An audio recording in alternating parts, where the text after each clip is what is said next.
ఇప్పుడు మీరు చెప్పారా ఇందాక డబ్బులు సంపాదించలేదా? హ్మ్. ఇటువంటి సెకండ్ క్లాస్ ఉన్న వాళ్ళందరూ కూడా తక్కువ మందొస్తారండి.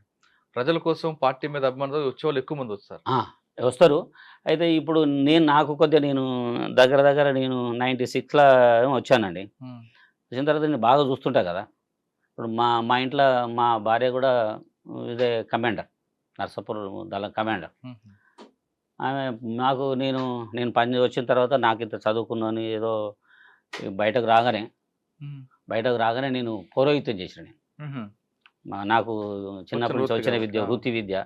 వెంటనే ఎవలకన్నా చెప్పి ఇదా గృహప్రవేశాలకు సత్యనారాయణ చెప్పడం, పెళ్ళిళ్ళకు మంత్రం చదవడం, ఆశీర్వచన మంత్రాలు నేను కొద్దిగా మంచిగానే చదువుతాను. నాకు గొంతు బాగుంటది. నేను చదవడానికి పోయేది. వాళ్ళతోని కలిసి పని చేయడానికి పోయేది. నాకు డబ్బులొచ్చేది. ఏదో పని బతికేది. ఒక్కోసారి చేయకపోయేది. ఇట్లా నడిసేది. బాగానే ఉండేది. అయితే కొంతమంది కార్‌లలో తిరగడం, వ్యాపారాలు చేయడం, రియల్ ఎస్టేట్ చేయడం, హ్మ్. రకరకాల పనులు చేయడం. చూడంగా వాళ్ళకి డబ్బొచ్చేది. వాళ్ళు బండ్ల మీద తిరగడం. అప్పుడు నాకు బండి కూడా లేదు. నాకు ఒక పునరావాసం కింద డబ్బులొస్తే ఆ డబ్బులతోని ఒక బండి కొనుక్కున్నా నేను. ఇగ మా ఇంట్లో ఊకే ఆ డబ్బులతోని వెచ్చించి ఒక బండి కొనుక్కొని ఇద్దరం కలిసి తిరిగేది. ఆమె కూడా ఇంత డబ్బులిచ్చిండ్రు వాళ్ళు గూడా. అంతమంది చూసి ఆమెకు గూడా హ్మ్. ఇబ్బంది పడేది ఒక్కొక్కసారి. ఆర్థిక ఇబ్బందుల మూలంగా వాళ్ళు చూడు బాగున్నారు, వీళ్ళు చూడు బాగున్నారు, నువ్వుకేమైతుంది అని ఫోను చేసి నాకు ల్యాండ్ బిజినెస్‌లు గాని, ఇవి గాని నాకు చేసే అంత నాకు ఆ నాలెడ్జ్ లేదు. హుహు. అయితే మేము స్వతహాగా గూడా నేను అలాంటి వాటికి తక్కువ. నేను కొద్దిగా రాగానే ఒక కంట్రిబ్యూటర్‌గా ఆంధ్రభూమిలో జాయిన్ అయినా నేను. ఆ శివానందమూర్తి గారు వీడు నా పిల్లోడే అన్న కొడుకని ఏదో చెప్పగానే నన్ను ఆ శాస్త్రి గారు ఓ లెవెల్‌లో పెట్టుకున్నాడాయన. కొద్దిగా నన్ను ప్రేమగా చూసేది. ఆహ్, కొద్దిగా నాకింత జీతంలాగా అదిలాగా నేను కొద్దిగా వార్తలు రాసేది, పంపించేది. నాకు బాగానే ఉండేది. నేను ఎక్కువ కాలం ఆంధ్రభూమిలో పనిచేశాను. మీరు వస్తున్నప్పుడు ఎవరి దగ్గర సరెండర్ అయ్యారు? నేను మా ఊరు దగ్గర గుండేటి విజయరామారావు గారుండే. ఎంపీగా ఉండి ఇప్పుడు బీజేపీలో ఉన్నాడు. ఆహా! అవును. ఆయన కూడా వన్ ఆఫ్ ది లెఫ్ట్ భావజాలం గల లీడర్. ఆ మెదక్‌లో ఆయన ఎంపీగా పనిచేసిండు, ఎమ్మెల్యేగా పనిచేసాడు. నేను నేను రావడంతోని బయటకు రావడంతోని బాలగోపాల్ కలిసాను నేను. అన్న అని చెప్పి నాకు కొద్దిగా చిన్నప్పటి నుంచి అన్న, అన్న అని పిలిచేది. మా కుటుంబానికి దగ్గర అంటే ఏదో దాన్నేమంటారు రిలేషన్ ఉన్నది. హ్మ్. కలిస్తే ఆయనే "తమ్మీ ఇట్లా నేను సరెండర్ అయిదాం అనుకుంటాను. నాకు నచ్చలేదు" ఇట్లా అంటే, "సరే తమ్మీ" అని చెప్పి నాకు మన "నీకెవరైనా ఉంటే నా దగ్గర ఉండు. నేను వేరే ప్రొఫెసర్ దగ్గర పెడతా" అన్నాడు. నా దగ్గర వద్దు అని అన్నాడు. ఆ తర్వాత నేను మళ్ళా మా భార్యను తీసుకురాలే. మళ్ళీ నేను పార్టీకి పోయి నేను చెప్పిన, వెళ్ళిపోతున్నా అని చెప్పిన. వచ్చి విజయరామారావు ఇప్పుడు నేను కలవంగానే ఆయన ఇంటికి తీసుకుపోయాడు నాకు. తీసుకుపోయి అప్పుడు దివాకర ఎవరో ఉండే. ఆయనతోని మాట్లాడితే ఆర్‌పీ సింగ్‌ని కలవన్నారు. ఆర్‌పీ సింగ్ కలవంటే ఆర్‌పీ సింగ్ కలిసాడు. నేను విజయరామారావు కలిసినాం. కలిసిన తర్వాత ఈయన రామన్న కాదంటాడాయన. ఎవరినో పిల్లగాడిని తీసుకొచ్చి రామని అంటావేమే? రామోజీ అంటే, సార్ నేను అక్కడ పనిచేసిన ఎమ్మెల్యే, ఎంపీగా మీరు ఎవరినన్నా అడగండి. అది ఇటు అని చెప్తే అప్పుడు నండూరి సాంబశివరావు గారిని పిలిచాం. ఆయన కూడా వచ్చి చూసి ఆయన అంతే నాకు తెలిసిన వరకు ఆయనే అని చెప్పిన తర్వాత ఆయన అక్కడ సరెండర్ సరెండర్ అయ్యారా? కలిసాడండి. ఆ సార్ తర్వాత బయట అరవిందరావు గారు పాపం ఆయన నాకు సపోర్ట్ చేశారు. హుహు. నాకు కొద్దిగా నేను అప్పుడు వరంగల్‌లో ఉన్నప్పుడు బాగా టార్చర్ చేసి తొక్కి లోపలేస్తే వీడు ఈ విధంగా మారపోవచ్చు. అట్లా ఇట్లని ఏదో చెప్పి వాళ్ళకి చెప్పిన తర్వాత కొద్దిగా నన్ను ప్రేమగా చూసే విధానం వచ్చింది. వాళ్ళు అడిగారు. దుర్గాప్రసాద్ గారు ఉండే అప్పుడు మేము డీఐజీగా అచ్చా! ఎస్ఐబి. 96లో బయటకొచ్చేసారు. అవునండి. ఇప్పుడు 'నయీం' అన్న క్యారెక్టర్ ఉండేది. అవునండి. అబ్బో! ఆ నయం. క్యారెక్టర్ మీకెప్పుడైనా ఎదురుపడ్డాడా? నాకు తెలంగాణ ఉద్యమంలో నేను కేసీఆర్ గారితోనున్నా. అయితే కేసీఆర్ గారు నన్ను ప్రేమ చేసేది. రామన్న, రామన్న అని పిలిచేది. ఆయన ఎవరు నువ్వు పెద్దగా కాదు కానీ నన్ను అంటే ఊ అంటే రామన్న, అన్న అంటే రామన్న అని పిలిచేది. దానిలో కొంతమంది టీఆర్ఎస్‌లో కూడా కొంతమందున్నారు. హ్మ్. ఈ ఆ నయం దగ్గర పీపుల్. హ్మ్. వాళ్ళు వీడిని ఇక్కడి నుంచి ఎల్లగొడితే మన కౌగిలిగలా చేరిపోతాడు కేసీఆర్ అని చెప్పి నన్ను బాగా ఎస్ఐబి నుంచి ఆ ఉత్తరం వచ్చింది. నీకు ఈ ఉత్తరం దొరికింది. నువ్వు అక్కడ నువ్వు అన్అక్షరాలకు ఉత్తరం రాసినావు. అది రాసినావు, ఇది రాసినావు అని చెప్పి నేను ఉత్తరం రాసింది వాస్తవమే. అప్పుడు వరంగల్‌లో మన ఈయన మా మెదక్ ఎస్పీ వీకే సింగ్ ఉండే. హ్మ్. వీకే సింగ్ గారికి చెప్పాను నేను. సార్ నేను ఈ ఉత్తరం రాయాల్సొస్తది. మీరు ఏమన్నా మళ్ళా అనుకో మీకు చెప్తున్నా. విషయం ఇట్లా నీ సరెండర్ అయినా, అదైనా ఇదని చెప్పాలి. చెప్తే వాళ్ళకు నాకు కాంట్రవర్సీ ఉండదు. హ్మ్. టెలిఫోన్‌లో లేదందుకు ఇట్లా అని చెప్తే వాళ్ళు అడిగిళ్ళు నన్ను. పంపుతా అది ఏం కాదు సార్ నేను ఇట్లా కాంట్రవర్సీ అని రాయను. ఇదని చెప్పినాను. సరే నీ మామూలుగా జనరల్ రిపోర్ట్ చెప్పుకుంటే చెప్పు నాతో చెప్పినావు కదనయ్య ఓకే అన్నాడు ఆయన. రాసి తర్వాత ఆ ఉత్తరం వీళ్ళకు దొరకవచ్చు. ఆయన అప్పుడు ఆ పేరుతో నయం బాగా కొంత ఇబ్బంది పెట్టాడు నన్ను. హ్మ్. ఎప్పుడు 2004 అనుకుంటా. 4, 5 నుంచి ఇక నాకు కొద్దిగా బాగా స్టార్ట్ చేసిండు. నేను కొద్దిగా వాస్తవంగా నాకు ప్రజలలో గానీ, కొద్దిగా లీడర్లలో గానీ నాకు మంచితనం అనేది లేకపోతే వాడు నన్ను చంపేసుకోవచ్చు. మా పిల్లలను, మా భార్య హరాస్మెంట్ బాగా మామూలు హరాస్మెంట్ కాదది. అయితే వాడేమంటాడు నాతో పని చేయి అంటాడు. అంటే నీతో పని చేస్తే నేను రౌడీజమే చేస్తా గానీ, ఎవడు నమ్ముతావని నేను నిర్మించిన దాన్ని నేను చంపుకోవడం అంతకన్నా ఇది నీచమైన పని. ఆ నీచ పని అని ఓడగొట్టను నేను. నుంచి కాదు అని చాలాసార్లు చెప్పినా కూడా వాడు కొద్దిగా బాగానే ఇబ్బంది పెట్టాడు.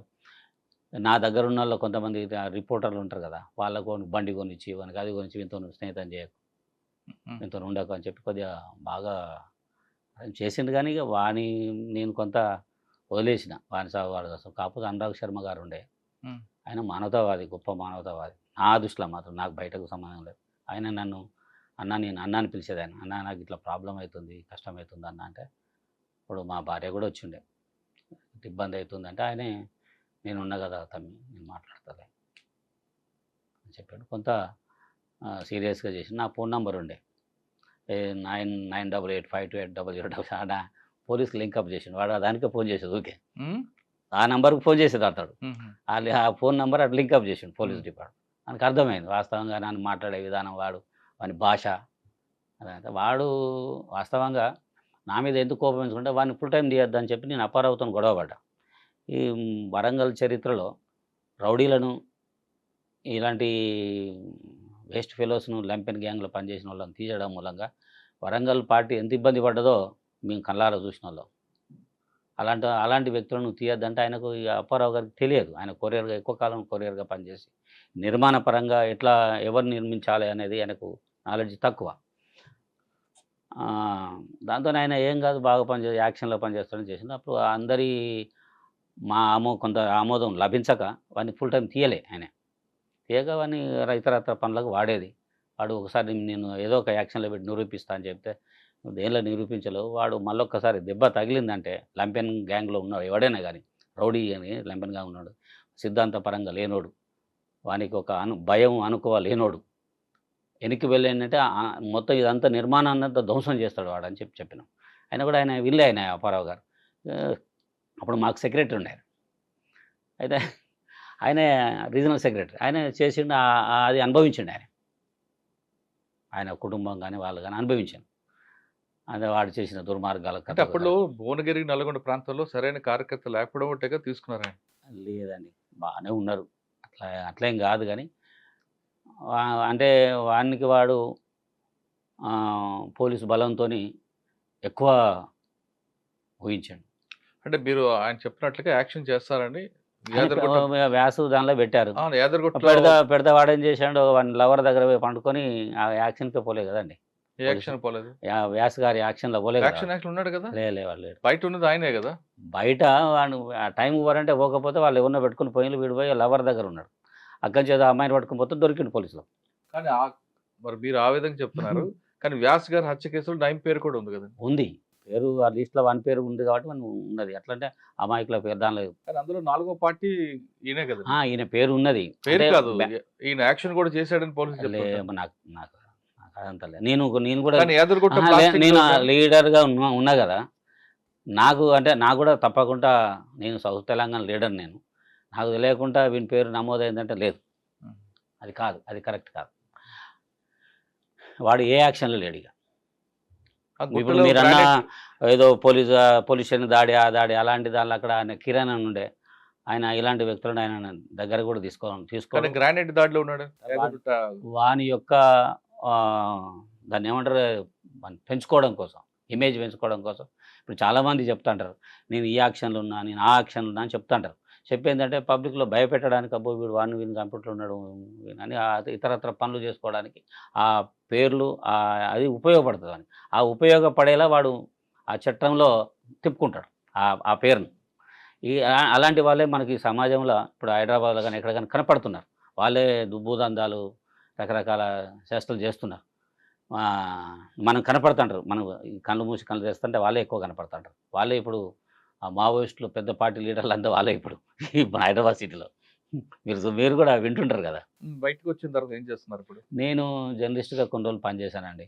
ఆ తర్వాత ఇంత పురోహితం ఇది 2 పనులే చేస్తాను నేను. నాకు వేరేలా నేను కూడా ఏదో నేర్చుకుందామని పోయినా గానీ నా నుంచి అయితలేదది. ఏది రియల్ ఎస్టేటు నేర్చుకుందాం అని చెప్పి రకరకాల వ్యక్తుల దగ్గర పోయినా.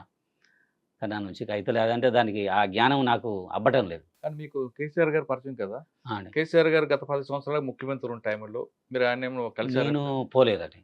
నాకెందుకో నాకు అంటే నేను మళ్ళా భగవంతుడు అంటున్నారు మీరనేది. నాకు మా తండ్రి గారనేది మన శక్తి మీద మనం ఆధారపడి ఉండాలి. మన కుటుంబాన్ని నిర్మించుకోవాలి. మా నాన్నగారు ఆళ్ళ తండ్రి లేకపోయినా తల్లిని సాదుకున్నాడు. ఆయన కుటుంబం నిలబడ్డాడు. ఆయన గొప్ప పేరు తెచ్చుకున్నాడు. శాస్త్రి గారంటే మామూలోడు కాదు. తెలివి కల్లోడు, సిద్ధాంతి. మా నాన్న చేయని కష్టం లేదు. అన్ని పనులు చేశాడు. అంటే నాకు జ్ఞానం ఇచ్చిండు, దమ్మిచ్చిండు, అన్నీ ఇచ్చిండు. అన్నీ ఇచ్చిన తర్వాత కాళ్ళు రెక్కలు బాగానే ఉన్నాయి. ఇన్నున్న తర్వాత నేను సమాజంలో నా పిల్లలను, నా భార్యను సాదుకోవడానికి కేసీఆర్‌తో నాకేం ఉందండి. ఇప్పుడు నేను ఆయనకు చాలా సేవలు చేశానండి కేసీఆర్ గారికి. ఆయన బిడ్డకు, ఆయన కొడుకును మొదటి ఎమ్మెల్యేగా నిలబడడానికి నేను నిలబెట్టి అందరిని దబాయించి కూడా నిలబెట్టిన ఆయనను మొదటి ఎన్నికల్లో. వాడు ఓడిపోతాడనుకో కేటీఆర్ గారు. కానీ నేను నిలబడి అక్కడ అందరిని ఇదే ఎన్ఆర్రెడ్డిని అంటాను. ఎన్ఆర్రెడ్డి వ్యతిరేకం, రసమై బాలకృష్ణ వ్యతిరేకం. ఆ రసమై బాలకృష్ణ ఏమరా ఎట్లెట్లా వాడు నాకు శిష్యుడే. ఇప్పుడు నాకు అంతా శిష్యులే. రఘునందన్ రావు ఎమ్మెల్యే, రామలింగారెడ్డి ఎమ్మెల్యే వీళ్ళంతా చాలామంది. నేను ఆ పొలిటికల్ అంటే నేను ఒక పొలిటికల్ విధానాన్ని నమ్మిపోయిన వాడిని. అలాంటి పార్టీలో నేను ఉండకూడదు. సమాజ హితం కోసం ఏదైనా పని చేయవచ్చు కానీ అదే ఎన్నికల పార్టీలో ఈ నోటితోనే ఎన్నికల రద్దు తప్పు తప్పు అని చెప్పి ఆ నోటితోనే అనడానికి నేను సిద్ధంగా లేను. నాకు కేసీఆర్ గారు నేను కొద్దిగా అహం చంపుకొని పోయి 2 సార్లు దండం పెట్టి నాకేమైనా పోస్ట్ పడాయంటే 5 నిమిషాల్లో పడేస్తాడు ఆయన. నేను చెప్పినోళ్ళు దేశపతి శ్రీనివాస్ వీడు బాగా పనిచేస్తాడు వీడిని ఉంచుకోండి అని చెప్పిన నేను. ఏది తెలంగాణ జాగృతి దానిలో అవును. తీసుకొచ్చి నేను. తెలంగాణ జాగృతి నా సృష్టి. హుహు. ఆ సృష్టికర్త నేనే. ఆర్డర్స్ అన్నీ కూడా పోలీస్ ఆర్డర్స్ అన్నీ అరవిందరావు గారితోని చెప్తే నాకు ఇచ్చిన ఆర్డర్స్ ఇది. "నువ్వు దేవుడిని నమ్ముతున్నావా? సంధ్య చేస్తున్నావా?" అని అడిగాను తమ్ముడు. "అన్న చేస్తున్నా ఇట్లా సంగతి" అంటే ఓకే చాలా సంతోషం. అప్పుడు ప్రసాదరావు గారు ఆహ్, అది మన కమిషనర్, సిటీ హ్మ్. కమిషనర్. హ్మ్. ప్రసాదరావు గారు చెప్పి మావాడు ఉన్నాడు. వీడు దేవుడిని నమ్ముతున్నాడట, దుర్గామాత పూజ చేస్తాడట. బుద్ధ పౌర్ణమి డైరెక్టరు మధుసూదన్ రెడ్డి గారుండే. ఆయన కూడా చెప్పి మధుసూదన్ రెడ్డి గారు చెప్పిండు. "ఎవరినైనా లెటర్ పట్టుకురావా" అంటే అప్పుడు నేను తక్కెళ్ళపల్లి పురుషోత్తమరావు గారు ఉన్నాడు కాంగ్రెస్. ఆయన దగ్గర పోయి అప్పుడు ఆయన ఏదో హైర్ ఏదో ఎడ్యుకేషనా? ఏదో దానికి చైర్మన్‌గా ఉన్నాడు ఆయన. హుహు. ఆయన దగ్గర పోయి నా బాపు నాకు ఇట్లా కావాలంటే, "నువ్వు ఇది కూడా చేస్తున్నావా" అని అన్నాడు. చేస్తున్నావు తప్పదు కదా" అంటే సంతోషపడి లెటర్ ఇచ్చాను ఆయనంటనే మధుసూదన్ రెడ్డి. అప్పుడు అప్పుడు మనం ఆ బుద్ధ పూర్ణిమలో బతుకమ్మని పేర్చినాం. దాన్ని హంగామా చేసి దాన్నంతా రూపకల్పము అంతా చేసింది నేను. పోలీస్ ఆర్డర్స్ అన్నీ నా పేరుతోనే వచ్చినాయి. నేనే చేసుకొచ్చిన అదంతా. కానీ మరి కవిత గారు నేను అంటే ఆమె పొలిటికల్ లీడర్ కాబట్టి క్లెయిమ్ చేసుకుంటాను. ఇప్పుడు రికార్డులు చూస్తే నా పేరు ఉంటది కదండీ. నేను ఎవడు ఆర్డర్ తీసుకొచ్చిండు, ప్రసాదరావు ఆర్డర్ ఎవడు తీసుకొచ్చిండు, రవీంద్ర ప్రసాద్ అని ఉంటది. జర్నలిస్ట్ రవీంద్ర ప్రసాద్, భాగవతుడు రవీంద్ర ప్రసాద్ అని ఉంటది. మామూలే కదా అది. అవును. ఇప్పుడు మసూన్ రెడ్డి గారు చెప్తాడు కదా! వాళ్ళంతా బతికే ఉన్నారు కదా! ప్రసాదరావు గారు ఉన్నట్టున్నది. అంటే వాళ్ళకి కూడా స్వయంగా తెలుసు. వాళ్ళ ఇంట్లో కూడా తెలుసు. కేటీఆర్‌కి తెలుసు, కవితకు తెలుసు, వంశీధర్ రావుకు తెలుసు, ఆయనకు కన్నారావు అంటే ఆయనకు తెలుసు, వాళ్ళ అమ్మకు తెలుసు, హరీష్ రావుకు తెలుసు. కానీ కాకపోతే ఏందంటే నేను వాళ్ళతోని ఏదో వాళ్ళు నా దగ్గరకొచ్చి నీకు సాయం చేస్తామని చెప్పి ఉండాలి గానీ, నా దగ్గరికి పోయి నేను మా తండ్రి గారు ఆశించే పాత్రను ఇష్టపడకపోయేది. ఇట్లా అడుక్కోవడం, నేను పేదవాడిని నాకేమైనా చేయండి అని అడుక్కోవడానికి మా తండ్రి గారు ఇష్టపడకపోయేదసలు. అలాంటి భావన వస్తే అది మంచిది కాదు. మనిషిగా అది కరెక్ట్ కాదని చెప్పేటోడు. అదే మా నాన్నగారు చెప్పేది బాగా నాకు మైండ్‌లో. మైండ్‌లో ఉండేది. మా అమ్మగారు మా నాయనమ్మ చెప్పేది. ఇట్లా బ్రతకాలి బిడ్డ అని చెప్పేది. కానీ అవే నేను ఆ స్ఫూర్తితోనే నేను ఉద్యమంలో పనిచేసిన, బయట జీవితంలో అట్లే ఉన్నా. ఇప్పుడు ఒక్కొక్కసారి ప్రాబ్లమ్స్ వస్తాయి. ఆర్థిక ప్రాబ్లమ్స్ వచ్చినప్పుడు మా భార్య కూడా అంటది. "వాడు ఏం లేనోడివై నువ్వు పంపించినోడివై ఎమ్మెల్యే అయ్యిండు, వాడు కోటీశ్వరుడయ్యిండు, వాడు పెద్ద కార్‌లో తిరుగుతుండు. నా దగ్గరకొచ్చి మొన్న బయట మా అక్క బాగున్నారా, వదిన బాగున్నారా దండం పెడుతున్నారు. నువ్వేం చేసినావు" అట్లా ఇట్లా ఆమెకు ఎప్పుడన్నా కోపం వచ్చిందంటే నా మీద తిట్టేస్తదామె. ఇది అదంతా జనరలే అండి. గతం. నేను కేసీఆర్ గారు గూడా నేనిప్పుడు గూడా లైక్ చేస్తా. ఎందుకంటే, ఆయన ఒక దార్శనికుడు. సమాజం ఇట్లుండాలని కోరుకునే వ్యక్తి. తప్పిదాలున్నాయి. రకరకాల వ్యక్తుల ప్రలోభాలకు గురైపోయి తప్పిదాలు చేసిండు. ఆ తప్పిదాలు కూడా రెక్టిఫై అయితే మంచి వ్యక్తి సమాజంకు అవసరం తగ్గ వ్యక్తి అని నేను భావిస్తా. ఇక ఆయన దగ్గర పోయి నాకేమన్నా చేయవా అని అంటే నాకు కొద్దిగా నాకు తల కొట్టేసినట్టయితే నాకెందుకో నాకు ఆ భావన ఎన్నడూ రాలే. నాకు నా ఇంటికి హరీష్ రావు గారు మినిస్టర్ కాగానే నా దగ్గరికి వచ్చాడు. నీ ఆశీర్వాదం కావాలన్నాను. లేదన్నా నువ్వు గొప్పవాడి, నువ్వు నిలబడతావు, సంతానమున్న వ్యక్తి. కేటీఆర్ వచ్చిన అందరు నా ఇంటికి, కవిత మా ఇంటికి రెగ్యులర్గా వచ్చేది. నా పిల్లల్ని ఎత్తుకునేది ఆమె, నా అల్లుళ్ళనే ఎత్తుకునేది. అది ఇప్పుడు వాళ్ళ ధనం పెరిగింది, అన్నీ పెరిగిన తర్వాత ఏముంటుందండి.